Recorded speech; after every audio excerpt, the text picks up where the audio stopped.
तो hello and welcome 2023 में और साइमन के एक और नए एपिसोड में आप लोगों का बहुत बहुत स्वागत है। और 15वें एपिसोड पे हम लोग बैठे हैं, मतलब 15वें एपिसोड पे नहीं बैठे, एपिसोड टूट जाएगा, मैं ज़्यादा भारी हूँ। तो 15वां स्टिल बेटर एपिसोड हम मेरे लोग सर। रिकॉर्ड कर रहे हैं, ठीक है, और एक दिन लेट कर रहे हैं। क्यों कर रहे हैं वो आदित्य बताएगा आप लोगों को। तो आदित्य, क्यों कर रहे हैं हम एक दिन लेट पॉडकास्ट? ऐसी कौन सी इन्फॉर्मेशन कलेक्ट कर रहे थे तुम? ब्रो अब इसको किस लैंग्वेज में और यू कहा वर जाए? Burning some calories.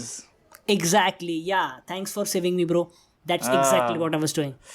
He was trying to use the alternate source of energy. Yes yes, hands down hands down. He was cycling. या साइकिलिंग, यस यस I'm वही very साइकिल जो सोहेल भाई की चोरी हो गई थी। यस। I'm very amazed कि Aditya said hands down and not hands free. वो नाइस। अरे 2023 आ गया है और अवतार 2 भी आ गई है। तो हम तीनों ने देख ली है। देखो, मैंने एक ही बार देखी है। सोहेल भाई, तुमने कितनी बार देखी है? 3 बार देखे। 3 बार देखी है। तो वो अवतार 3 नहीं हो गई, 6 हो गई कायदे से। Every time I think कि रेसिस से घटिया जो कुछ नहीं हो सकता, शिवा proves me wrong. यार तो why am I here, buddy? Why do you think I'm here? एवेंजेंस। If Kapil Sharma can do this, I can also. मेरी अंग्रेजी पे ना जाना दोस्तों। हाँ, तो अवतार के बारे में आज थोड़ी सी चर्चा होगी। तो अवतार के मेरे को क्या एक्सपीरियंस रहा, एक्सपीरियंसेस छोड़ो, नया एस्पेक्ट क्या, अब हम आगे की मूवीज से जो है वो फ्यूचर क्या होने वाला है अब सिनेमा का। क्योंकि अवतार लास्ट टाइम जब आई थी तो बोला गया था कि पूरी मूवी जो है इस बंदे ने फिर 3D में करवाई गई थी, ठीक है। वो बहुत अच्छे से एक्सप्लेन किया था। एक इस इधर आ रहा होगा आई बटन पे, इधर आता है तो ऐसे कर दिया करो। ये आई बटन पे आ रहा होगा, ठीक है। वाओ, तो और हमें हुक मिल चुका है ब्रो। सही, तो हुक इनको मिल चुका है, ठीक है। तो आई बटन पे आ रहा होगा पॉडकास्ट, उसमें सोहेल भाई ने बहुत अच्छे से एक्सप्लेन किया कि अवतार 1 का जो भी टेक्नोलॉजिकल एस्पेक्ट था और क्यों अवतार 1 टेक्नोलॉजी के हिसाब से स्पेशल थी, वो सारी चीज़ें एक्सप्लेन करी थी। नाउ लेट्स कम टू अवतार 2।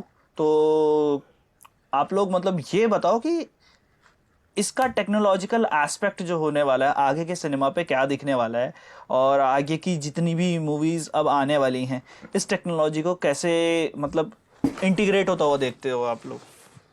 अगर आप मुझे पूछते हो तो like I think film making की इंडस्ट्री में एक CGI सेंट्रिक जो मूवीज़ होती है उसमें काफ़ी रिवोल्यूशनरी था। And on the other hand जो डायरेक्टर्स जैसे कि क्रिस्टोफर नोलन वर्क करते हैं मतलब मोस्टली प्रैक्टिकल इफेक्ट्स पे।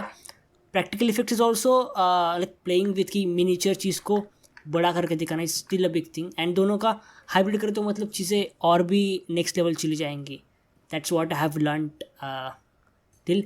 लेकिन अवतार 2 मेरे लिए काफ़ी सही लगा क्योंकि कुछ मोमेंट बाद हम भूल जाते हैं कि ये सारी चीज़ें जो हम विटनेस कर रहे हैं दैट डजेंट रियली एग्जिस्ट। तो रियली माइंड ब्लो हो जाता है कि यार सच में ये तो नहीं है।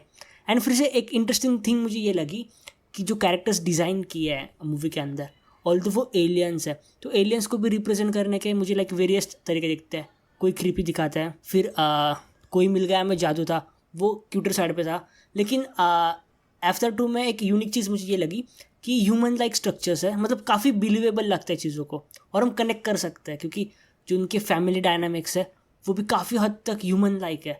तो इसलिए आई थिंक कि ये डिस्कनेक्ट से ज़्यादा कनेक्ट ज़्यादा करती है ऑडियंस के साथ। तो और फिर ये एक चीज़ मुझे और ज़्यादा अच्छी लगी कि ह्यूमंस ने क्यों इस प्लैनेट को चुना, क्योंकि इस प्लैनेट पे जो है वो लाइफ कुछ अर्थ लाइक है, मतलब एग्जैक्टली सेम ना हो बट अर्थ लाइक लाइफ जो है वो हम कह सकते हैं कि है।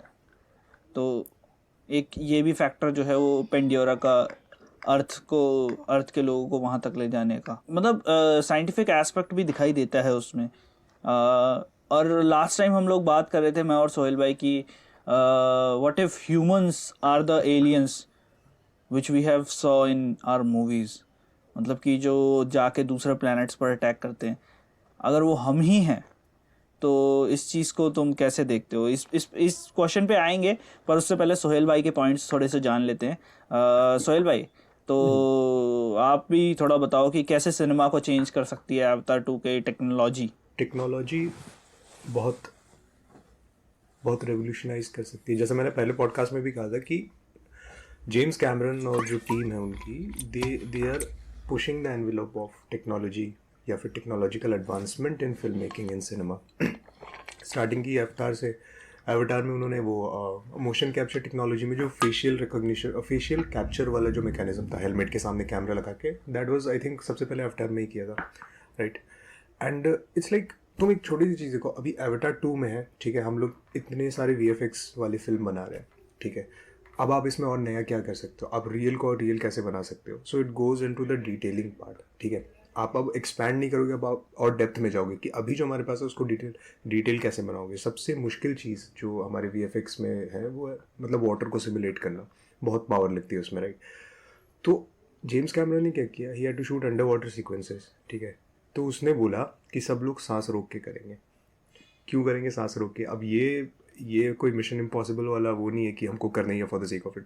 द रीज़न वॉज कि जब कोई एक्टर सांस रोक के पानी के अंदर जाता है, राइट, और वो एक्सेल करता है, मान लो ये स्कूबा सूट पहन के अगर बुलबुले निकलते हैं उससे, तो वो जो बबल्स है ना, वो अपने आप में एक छोटे से लेंस है जो उस लाइट को डिस्टॉर्ट कर देते हैं। तो अगर तुम्हारे और कैमरे के बीच में एक बबल आ गया तो वो तुम्हारा जो फेशियल कैप्चर है, जो तुम्हारे डॉट्स लगे हैं, ट्रैकिंग डॉट्स, उसके साथ मैसअप कर देंगे। तो तुम्हारा ऑथेंटिक वो नहीं बन पाएगा CGI मॉडल, मतलब CGI मॉडल में जो ट्रैकिंग होगी वो ऑथेंटिक नहीं हो पाएगी। तो ये सब जो छोटी छोटी चीज़ है इसको ध्यान रखना और फिर इसके बेसिस पे इनोवेशन करा। लाइक हमारे पास अभी कैमरे हम अंडर वाटर कर सकते हैं, लाइक नमोर वाला जो पूरा सीक्वेंस था या फिर एक्वामैन जो पूरा शूट हुआ, those were shot with existing technology, right. But James Cameron ने बोला नहीं, हम एक नया कैमरा बनाएंगे। अब क्यों बनाएंगे? क्योंकि पानी के अंदर जो रिफ्लेक्शंस आते हैं, लाइट जिस तरीके से रिएक्ट करता है पानी के अंदर और आपकी बॉडी पे जैसे पड़ता है, वो कैमरे के साथ, ट्रेडिशनल कैमरे के साथ मैसअप होता है, वो एक्चुअल पिक्चर नहीं देता। तो उसके लिए ही developed a new camera, I guess Sony के साथ मिलके किया या किसके साथ, तो एक नया कैमरा इन्वेंट किया। तो ऑब्वियसली अब ये टेक्नोलॉजी अनलॉक हो गया, तो आने वाले पिक्चर्स में या आने वाली मूवीज़ में जितने भी अंडर वाटर सीक्वेंस होंगे वो that will be even better. अभी क्या हो रहा है कि IMAX सैचुरेशन एक चीज़ है जो मैंने नोटिस किया।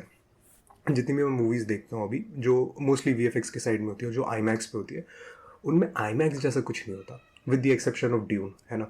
ड्यून वॉज भाई कम्प्लीटली एक IMAX। एक एक minute, sorry to disturb you. IMAX होता क्या है, थोड़ा अगर ये एक्सप्लेन अगर आप कर पाओ, क्योंकि मुझे भी नहीं पता और बहुत लोगों को नहीं पता होगा। So what exactly is the difference between IMAX 3D and normal 3D? देखो, एस्पेक्ट रेशियो होता है, हर मूवी का एक फॉर्मेट होता है, ठीक है। जैसे 24 फ्रेम्स पर सेकंड, मतलब 24 फ्रेम्स फोटो 1 मिनट में चले, वो एक सिनेमैटिक रेशियो है। उससे ज़्यादा आप करोगे तो बहुत स्मूथ दिखेगा। हॉबिट में ये हुआ था तो आपको चक्कर आने लग गए थे। जो व्लॉग्स होते हैं हमारे मोस्टली जितने भी क्रिएटर्स बनाते हैं गोप्रो से, दैट इज 60 FPS, वो बहुत अल्ट्रा स्मूथ होता है, राइट। तो 24 FPS।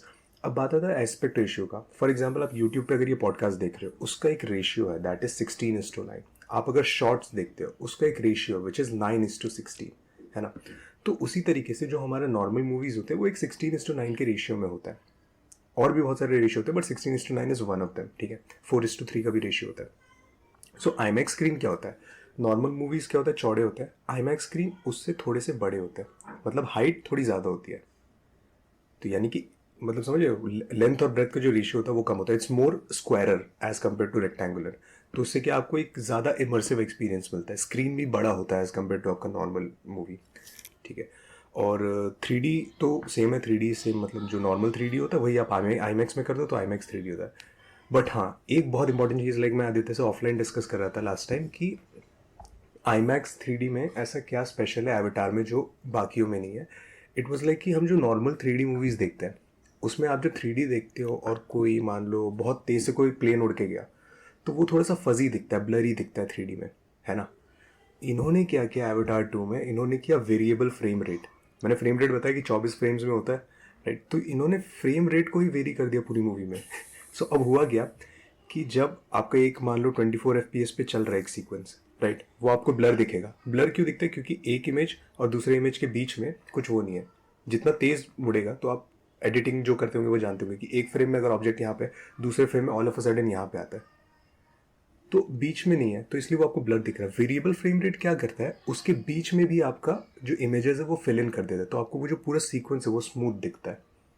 और इसीलिए आपको जो एवटार के 3D में जितना भी एक्शन है उसमें आपको एक भी जगह ब्लर नहीं दिखा होगा कि बहुत ब्लरी हो रहा है या बहुत जल्दी जल्दी जा रहा है, बहुत हेजी हो रहा है। तो ये सब जो माइन्यूट डिटेलिंग है, मेरे को लगता है ये एक टेक्नोलॉजिकल एडवांसमेंट है एवटार का, जो सिनेमा को रेवोल्यूशनाइज कर देगा। बट अगेन क्वेश्चन टेक्नोलॉजी का है ही नहीं, क्वेश्चन हमेशा से ये रहा है कि हम डेडलाइंस के अकॉर्डिंग कर पाते कि नहीं, क्योंकि अभी जो हमें मेजर इशू देखने को मिल रहा है VFX में, that is more on the deadline part, deadline and budgeting part, not on the technology. तो एवटार ने प्रूव किया है कि हमारे पास टेक्नोलॉजी है, हम उसको डेवलप कर सकते हैं आगे। मैं और एक चीज़ ऐड करना चाहूँगा कि जो IMAX के स्क्रीन्स और जो इक्विपमेंट होते हैं वो भी काफ़ी लिमिटेड प्रेजेंट है अर्थ पे। इट्स नॉट लाइक कि हर कोई जाके IMAX उठा के शूट कर रहा है। तो मतलब अगर मूवी IMAX में भी बना रहा है तो इट्स मोर लाइक कि जो कुछ इंपॉर्टेंट सीन्स होते हैं जो कि काफ़ी लाइक US पे होते हैं, उसी सीन्स को प्रोबेबली IMAX में शूट करते हैं। तो ऐसा बहुत कम बार होता है कि पूरे मूवी को IMAX से शूट किया जाए। करेक्ट। बाकी सोहेल भाई ने जो कॉन्वर्सेशन करी उसमें से एक बहुत ही प्यारा सा फिजिक्स का क्वेश्चन निकल के आया जिसका आंसर हम लोग देंगे नहीं, ठीक है? आंसर हम लोग नहीं देंगे, कमेंट्स में आप लोग डिस्कस करो, बताओ। नेक्स्ट पॉडकास्ट में हम लोग इस आंसर को डिस्कस करेंगे और हम लोग इसका करेक्ट आंसर आप लोगों को बताएंगे कि अब जो बबल की बात सोहेल भाई ने करी है, जो बबल निकला, ठीक है, अब एयर बबल बना है, ठीक है, तो वो बबल कौन सा वाला लेंस बनाएगा? कॉनकेव लेंस बनाएगा या कॉन्वेक्स लेंस बनाएगा? कन्वर्जिंग होगा कि डाइवर्जिंग होगा? ये चीज़ आप लोग बताओ कमेंट सेक्शन में। अब थोड़ा थोड़ा दिमाग लगाओ और बताओ, ठीक है? थोड़ा थोड़ा अब यहाँ से फिजिक्स का खेला होवे तो ये करके बताओ थोड़ा सा। अब से हमेशा यही करेंगे, एक क्वेश्चन आप लोगों को देंगे, एक टास्क छोटा सा। एक भाई ने हमारे बोला भी था कि JEE की प्रिपरेशन कर रहे हैं तो इसलिए अभी थोड़ा बहुत पॉडकास्ट को ब्रेक देंगे। तो कोई बात नहीं भाई, आप जब तक ब्रेक दो हम जो है सवाल दे रहे हैं सबको, ठीक है? तो ये वाली चीज़ हमको एक बार करके बताओ। इस बार जो है वो हम लोगों ने काफ़ी बात करी अवतार पे, अवतार की टेक्नोलॉजी पे, ठीक है? और अब नेक्स्ट टॉपिक हमारे हैं सत्येंद्र नाथ बोस। सत्येंद्र नाथ बोस के बारे में अभी रिसेंटली उनका बर्थडे जो है वो निकला है और एज यू गाइस नो कि रिसेंटली अभी रोजेंडर टॉक्स का जो 3rd लास्ट एपिसोड आया है, वो जो गेस्ट हैं हमारे वो प्रोफेसर पार्था घोष थे, जो कि लास्ट स्टूडेंट थे सर SN बोस के। तो SN Bose was a scientist who directly collaborated with Albert Einstein, as you know, the Bose-Einstein condensate and Bose-Einstein statistics. Like, there is a statement that you might not know Bose, but half of the particle in the universe follows him. Oh. Like, Such there a are fermions and bosons. तो थोड़ा सा particle physics में जाके हम लोग समझते हैं कि फर्मियंस आपके नॉर्मल पार्टिकल हैं, जो मतलब नॉर्मल पार्टिकल नहीं कहना चाहिए हमको। Fermions are the particles like जो जैसे आपके इलेक्ट्रॉन्स हैं, प्रोटॉन्स हैं, ये आपके फर्मियंस में आते हैं, ठीक है? जो फोटॉन्स हैं यानी कि पार्टिकल ऑफ लाइट, इस तरह के जो पार्टिकल्स हैं वो आपके आते हैं बोसॉन्स में। अब लाइट के ऐसे पार्टिकल्स जो हैं, आइंस्टाइन को, ये क्या एक कहानी है कि आइंस्टाइन को बहुत दिक्कत हो रही थी कि भाई मैंने बता तो दिया यार फोटो इलेक्ट्रिक इफेक्ट से कि लाइट जो है वो पार्टिकल से मिलकर बनी है, जो पार्टिकल्स फोटॉन्स हैं, बट इसको मैं ऐसी कौन सी स्टैटिस्टिक्स है जो जिससे मतलब मैं बता सकूं कि ये चीज़ जो है वो इन पार्टिकल्स को गिना जा सके, मैं इनकी मतलब एक डिफाइंड कैलकुलेशन कैसे की जाए, तो वो नहीं हो पा रही थी। तो उसका तोड़ निकाला था बोस ने। So Bose wrote a letter to Einstein कि सर मैंने ढूंढ लिया है, ठीक है, तो फोटॉन्स जो हैं वो फर्मियंस ना होकर वो हैं बोसॉन्स।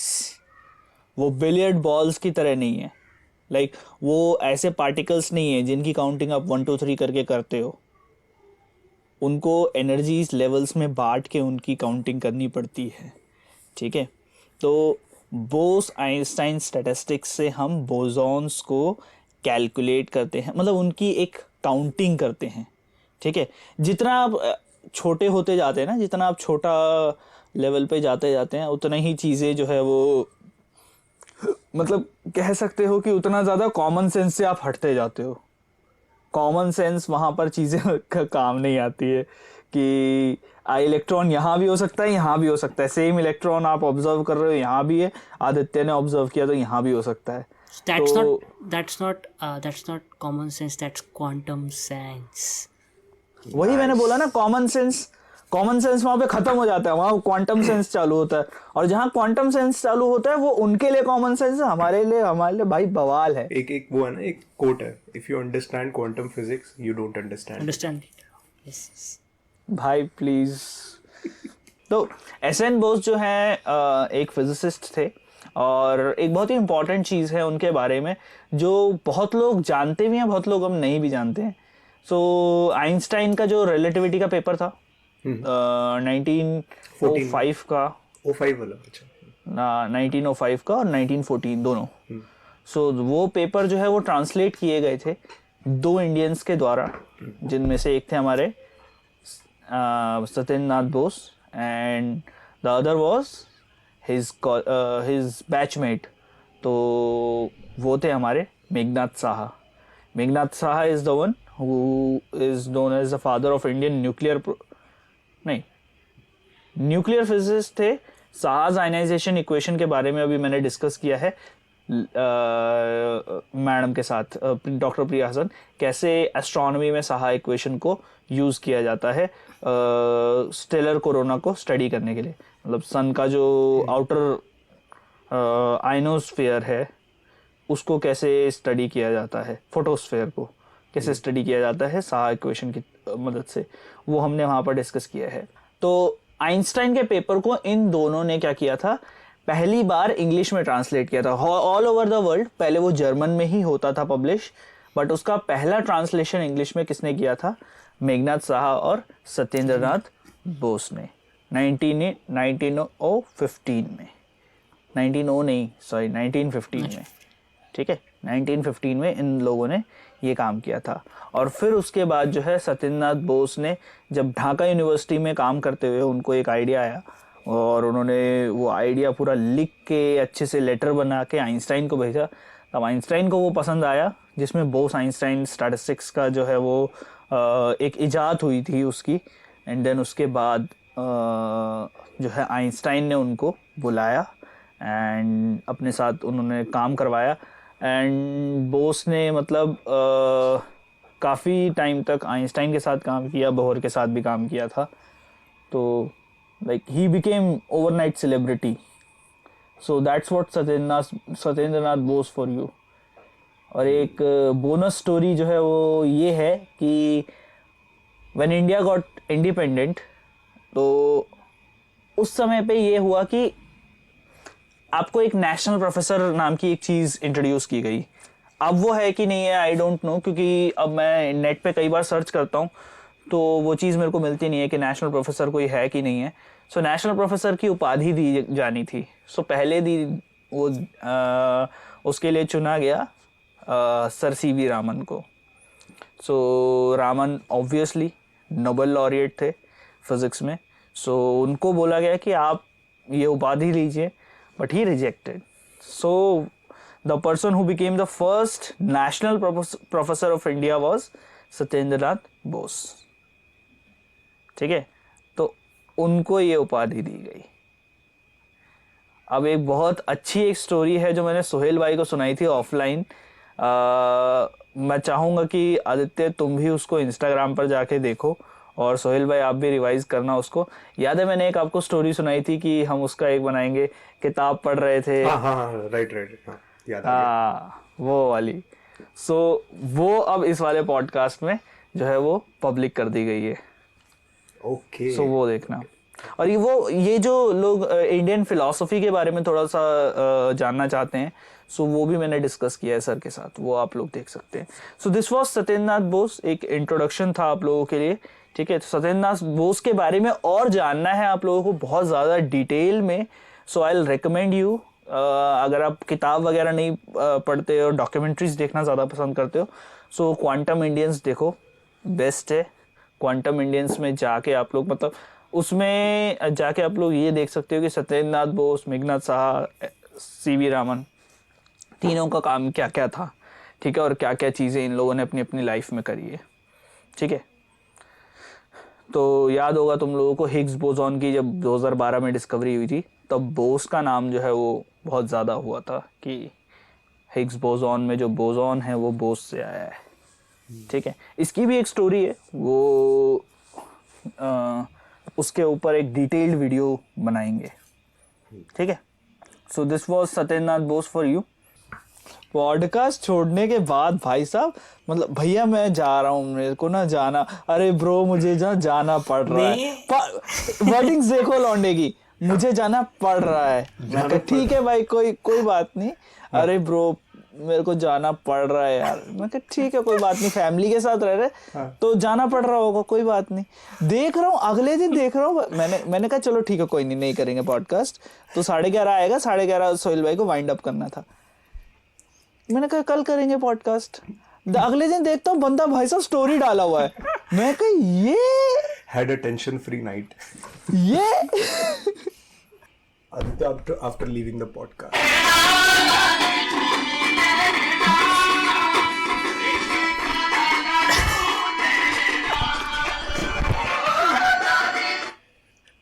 तेरे इश्क ने साथिया मेरा हाल क्या कर दिया। कुत्ते किसकी आप है मतलब बात कर रहे हैं? पॉडकास्ट कर रहे हैं ब्रो ये क्या मतलब, खुद को रोस्ट कर लिया। ये 1/3 रोस्ट है क्या? अच्छा ओ नो अरे नहीं, बाहर वालों की बात करी भाई, कंबल में बैठे वालों की नहीं करी। ये क्या पॉडकास्ट कर अरे तुम भी इसमें इन्वॉल्व थे जो हम वही बोला, मैं 1/3 बोला। तुम इतना हंस रहे हो। बहुत फनी था ये, बहुत फनी था। लास्ट पार्ट जो है वो हम लोग करेंगे, उसमें सब हम तीनों लोग जो है वो बात करेंगे कि क्या क्या एक्सपेक्टेशंस है इस बार साइंस से, क्या क्या एक्सपेक्टेशंस है साइंस एंड टेक्नोलॉजी की फील्ड से, क्या कुछ आप लोग एक्सपेक्ट कर रहे हैं। पिछले साल हमने देखा ब्लैक होल की एक इमेज आई थी और जेम्स वेब टेलीस्कोप की कुछ इमेजेस आई थी, तो अब क्या क्या एक्सपेक्ट कर रहे हो आप लोग। अगर आप मुझे पूछो तो मुझे आर्टेमिस मिशन के प्रोग्रेशन देखने में काफ़ी ज़्यादा इंटरेस्ट है, क्योंकि हम फिर से मून पे जाने वाला है। So that's a quite interesting cheese. Crude mission है ये, या उसके बाद सेकंड के बाद थर्ड रहेगा वो क्रूड रहेगा, लेकिन उसमें क्या एडवांसमेंट होती है वो देखने में मज़ा आएगा। जैसे कि ये जो डार्ट मिशन था इसको मैं फॉलो नहीं कर रहा था, लेकिन आउट ऑफ नोवेयर वो डार्ट मिशन एग्जीक्यूट भी हो गया एंड वो सक्सेसफुल भी रहा, तो काफ़ी इंटरेस्टिंग था। वैसे इसरो के भी बहुत सारे मिशंस IS। अच्छा गगनयान का अनक्रूड कब हो रहा है, इसी साल है क्या? इस साल Gaganyaan uncrewed probably, yes. Dates मुझे इतना पता प्रोबेबली नहीं, लास्ट में है ना? यस लास्ट में। तो यार एक्सपेक्टेशन तो यही है कि इस बार भी लास्ट ईयर की तरह बहुत सारे एडवांसमेंट्स हमको देखने को मिले, जैसे कि आदित्य ने आर्टेमिस मिशन के बारे में बताया। तो I would really like to see कि पिछली बार तो मौका नहीं मिल पाया लाइव देखने का या लाइव अपडेट्स लेने का, तो आई थिंक इस साल एक अपॉर्चुनिटी है कि हम थोड़ा अहेड ऑफ टाइम हो के उस चीज़ को ट्रैक कर सके रियल टाइम में, तो वो भी एक अलग ही एक्सपीरियंस होगा। जैसे द लास्ट टाइम जो हम सब ने कलेक्टिवली एक साथ होके क्रिकेट मैच की तरह अगर किसी मिशन को देखा था, I think that was Chandrayaan. तो ठीक उसी चंद्रयान तरीके 2, से, जी हाँ चंद्रयान 2 ठीक उसी तरीके से, और उससे काफ़ी सेंटिमेंट्स भी अटैच हो गए थे। सो आई थिंक उसी लेवल की अगर हमारे पास ऐसा कोई इवेंट हो इस साल तो बहुत मज़ा आ जाएगा। चांद हमारे दिल के करीब है। सुबह 4 बजे उठ के, मतलब यार to add on to the fact, and मुझे नहीं पता ये क्यों हो रहा है आजकल के टाइम पे, पर एआई का जो एआई के एप्लीकेशंस है वो सडनली बूम में आ गए हैं। यस, Maybe चैट हो सकता है GPT वगैरह कि शायद मशीन लर्निंग में इतना 2-3 साल का टाइम लगा जो लगना था ग्राउंड वर्क करने के लिए, और अभी जाके वो ब्लॉसम होना शुरू हुआ, ये हो सकता है। बट द पॉइंट इज कि कैसे हम एआई को भी इनकॉर्पोरेट करके और एक्सपोनेंशियली एडवांसमेंट हम ला सकते हैं। तो वो एक चीज़ है जिसके लिए मैं एक्साइटेड हूँ कि मेरे को तो नहीं पता था कि मतलब आप एआई इमेजेस बना के इतना सब कुछ कर सकते हो और इतनी प्रिसीजन के साथ। अभी राइट नाउ मैं एक टेस्टिंग कर रहा था एक बॉट का, वो बॉट मैंने बनाया। इंटरेस्टिंग चीज़, उसको मैंने डेफिनेशन दिया कि यू आर अ रॉक, ठीक है, और मैंने डिस्क्रिप्शन दिया कि तुम रॉक हो, तुम पानी के अंदर रहते हो, तुम बड़े माउंटेन से इनसिक्योर हो, ठीक है, लेकिन तो तुम अपने आप को लूजर समझते हो, लेकिन तुमने एक बार पानी के करंट को मोड़ दिया था, जिसकी वजह से अब तुम कॉन्फिडेंट हो और तुम्हें सब लोग अप्रिशिएट करते हैं। और मैंने उसको जनरेट कर दिया और मैं डिस्कॉर्ड पे उस रॉक से बात कर रहा हूँ और मैं उसको पूछ रहा हूँ कि हु आर यू। उसने ये बताया और मैंने पूछा कि अच्छा और तुम do you ever feel sad? तो वो बता रहा है कि no I don't feel sad ever since I saved people. तो मतलब उसको एक्चुअली लग रहा है कि वो एग्जिस्ट करता है। मैं पूछा हु क्रिएटेड यू? कहता nobody created me, I just exist. मतलब इतना अमेजिंग है कि मतलब आई वॉज फीलिंग लाइक पता नहीं क्या। पर हाँ, द पॉइंट इज कि एआई का इतना अच्छा एप्लीकेशन हो रहा है आजकल, अनइमेजिनेबल। तो वो भी मैं देखना चाहूँगा अभी के साइंटिफिक प्रोग्रेशन में कि वो कैसे निकल के आता है। मेरा ये है यार, जेम्स वेब की इस बार ज़्यादा इमेजेस आने वाली हैं और ब्लैक होल स्टार के बारे में मैं सोच रहा हूँ कि ज़्यादा इन्फॉर्मेशन इस साल मिल जाए तो मज़े है। लाइक ब्लैक होल स्टार्स, अभी एक नई चीज़ पता लगी थी मेरे को, उसके बारे में कुछ नया मिले तो और मज़ा आए। और अब क्वांटम कंप्यूटर्स थोड़ा आना चाहिए, थोड़ा इस साल के अंत तक कुछ ऐसी न्यूज़ आए कि क्वांटम कंप्यूटर्स लिटरली हम बना लें, not commercially but at least lab use के लिए। क्योंकि क्वांटम कंप्यूटर्स के बारे में जितना मैंने सुना है कि एक बार उनके आने के बाद जो तुम्हारा फास्टेस्ट सुपर कंप्यूटर है उससे भी कई गुना फास्ट जो है वो क्वांटम कंप्यूटर्स होने वाले हैं। सो काफ़ी सारी कैलकुलेशंस को इन चुटकियों में कर देगा और काफ़ी सारे मतलब फिज़िकल प्रॉब्लम्स जो हैं, मैथमेटिकल प्रॉब्लम्स, उनको सॉल्व करने की जो है वो क्षमता उसमें होगी। तो क्वांटम कंप्यूटर्स पे आई एम लाइक, मैं चाहता हूँ कि उस पे ज़्यादा जो है वो ज़ोर दिया जाए इस साल। और इंडिया में 5G का टेक्नोलॉजी आने वाला है, मतलब सब बहुत लोग कह रहे हैं आ गया है, बट मैं कहता हूँ कि अभी आने वाला है। क्यों? क्योंकि अभी पूरी तरीके से 5G जो है वो एकदम वो नहीं हुआ है कि हर जगह पे कनेक्टिविटी नहीं, बट शुरू हो चुका है 5G। हाँ शुरू हुआ है अभी। नहीं, जब ये 12-13 हज़ार के फ़ोन में भी ना, जब 5G एकदम कॉमन हो जाएगा ना, तब मैं मानूंगा कि हाँ 5G आ गया। बट तो 5G का मज़ा इस साल कैसे मिलेगा और क्या कुछ नया देखने को हमको मिलेगा, वो मुझे और एक आप एक इंटरेस्टिंग चीज़ जानते हो क्या? अभी से एक चीज़ इम्प्लीमेंट होगी कि आपको डिवाइस स्पेसिफिक स्पीड्स मिलेंगे। अभी पहले कैसा होता था कि आप इस एक पर्टिकुलर एरिया में हो, सो ऑल्दो आपको उतनी स्पीड की रिक्वायरमेंट नहीं है, फिर भी आपके पास वो स्पीड अवेलेबल था। मतलब जो भी डिवाइसेस उनको इक्वली स्पीड डिस्ट्रीब्यूट होता था। बट अभी इट्स मोर लाइक कि जो बैंडविड्थ है वो अभी मतलब नीड वाइज स्प्लिट होंगे। मतलब अगर कोई 5G प्लान यूज़ कर रहा है तो he get the full bandwidth, where in अगर कोई वो लो बैंडविड्थ का प्लान यूज़ कर रहा है देन उसको कम स्पीड मिलेगी। सो ये भी एक चीज़ इम्प्लीमेंट होगी जल्दी। हाँ, अब इसको रैप अप करते हैं। साइमन के हिसाब से एक बार जल्दी से तुम लोग अपने अपने व्यूज़ बताओ भाई, क्या इस साल जो है वो एक्सपेक्टेशंस रहेंगी आप लोगों की? बहुत सारे कोलैबोरेशंस जो है वो हम लोग करने वाले हैं, तो अब आप लोग बताओ, क्या साइमन सिर्फ एक पॉडकास्ट रहेगा या फिर there are something more that we are heading towards? Exactly. तो मुझे एक चीज़ इंटरेस्टिंग लगती है कि साइमन ने बातों बातों में साइमन बन गया और and we have come like 15 episodes far, which is a big thing in my opinion. क्योंकि सब अपने अपने टाइम निकाल के लाइक काफ़ी ज़्यादा टाइम इस पर इन्वेस्ट कर रहे हैं। Then I think it's gonna be something worthy. Also इस साल बहुत सारे कोलैबोरेशन होने वाले हैं, जैसे कि शिव भैया ने कहा, ये भी एक चीज़ होगी। एंड अलॉन्ग साइड हम लाइक सेटअप को इम्प्रूव करेंगे, कंटेंट को और ज़्यादा इम्प्रूव करेंगे, आपके फीडबैक सजेशंस को कंसिडर करते हुए भी चीज़ों को थोड़ा शेप करेंगे। एंड और ये बात तो जो कि अभी हमने किया भी है इस पॉडकास्ट में भी। तो सोहेल भाई आप बताओ, साइमन से आपके क्या एक्सपेक्टेशंस रहेंगे इस साल?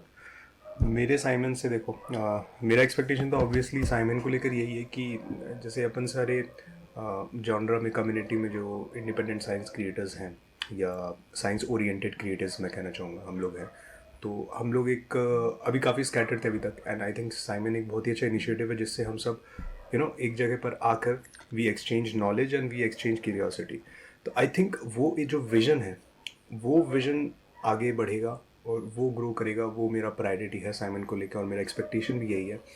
और जैसा कि कोलैबोरेशन की जहाँ तक बात है, तो शिवा ने जैसा कहा कि बहुत सारे एक्साइटिंग कोलैबोरेशंस आने वाले, तो वो भी एक बहुत सही सी चीज़ है। बट ओवरऑल अगर देखा जाए तो आई थिंक 15 एपिसोड करना in itself is a very big thing and consistently वो करना, तो उसके लिए मैं साइमन की पूरी टीम को बहुत ही शुक्रगुजार देना चाहूँगा, और वो हम तीनों ही हैं। बात ये कि साइमन के पॉडकास्ट तो हम तो देखते हैं, पर पॉडकास्ट के जैसे शॉर्ट्स की बात करी आदित्य ने, तो यार आदित्य ब्रो, मेरा दोस्त कुछ तुमसे कहना चाहता है। ब्रो मैं तो यूट्यूब चलाता नहीं हूँ, मैं तो इंस्टाग्राम पे ही रहता हूँ, तो क्या मेरे पास कोई ऑप्शन है कि इंस्टाग्राम पे मैं साइमन के पॉडकास्ट देख सकूँ? अरे ब्रो बिल्कुल, आपने फॉलो नहीं किया @Simon Podcast? वहाँ पे इनफैक्ट आपको पूरे पॉडकास्ट की मस्त एक्सक्लूसिव क्लिप्स आपको वहाँ पे मिलेंगे। मस्त जोक्स, इतने फनी जोक्स कि आपकी फनी की definition he like redefining the humour type वाले जोक्स। और सबसे मजेदार बात, उन क्लिप्स में मैं सो भी नहीं रहा हूँ तो एग्जैक्टली, सच एन आयरनी। हाँ ब्रो कहो। तो do you like memes? I like memes, I love memes, memes our life. तो जो इंस्टाग्राम पे तुमको देखना है वो सिर्फ शॉर्ट्स नहीं मिलेंगे, मीम्स बहुत सारे मिलने वाले हैं तुमको, वो भी साइंटिफिक मीम्स। सिग्मा इमो। तो उसके लिए तुमको किधर जाना है? @Simon podcast. That's it. So Simon से मेरी ये एक्सपेक्टेशन है भाई, पॉडकास्ट तो हम लोगों का चल रहा है, और जैसा कि सोहेल भाई ने बताया कि एक ये इनिशिएटिव है, it's not just a podcast, it's an initiative to like put together all the science creators. ठीक है, साइंटिस्ट से तो रोजेंडे टॉक्स पे मैं बात करता रहता हूँ, ठीक है, और ऑन एंड ऑफ हम ट्राई करेंगे साइंटिस्ट को भी लाने की, बट हमारा मेन मोटिव ये है कि एक ऐसा प्लेटफॉर्म बनाया जाए जहाँ पर साइंस क्रिएटर्स जो है वो कुछ अपना एक डिस्कस कर सके। लाइक पिछली बार क्षितिज पांडे ने हम लोगों को काफ़ी सारी चीज़ें बताई थी, एंड पांडे जी के साथ काफ़ी सारी ऑफ द कैमरा भी बात हुई थी। सो वो एक कनेक्शन बिठाने के लिए लाइक हम लोग देखते हैं कि टेक कम्युनिटी के लोग, सुपर हीरो कम्युनिटी के लोग, ऐसे कॉमेडियंस वगैरह सबकी अपनी एक कम्युनिटी है, तो हम भी गुटबाजी करेंगे थोड़ी सी, ठीक है। बिल्कुल। तो हम भी अपने एक गुट बनाएंगे, ठीक है। और जो भी अब से बातें होंगी उनमें हम कमेंट सेक्शन थोड़ा चेक करके आएंगे कि आप लोगों ने कुछ कमेंट में बातें कुछ कही हैं कि नहीं कही हैं।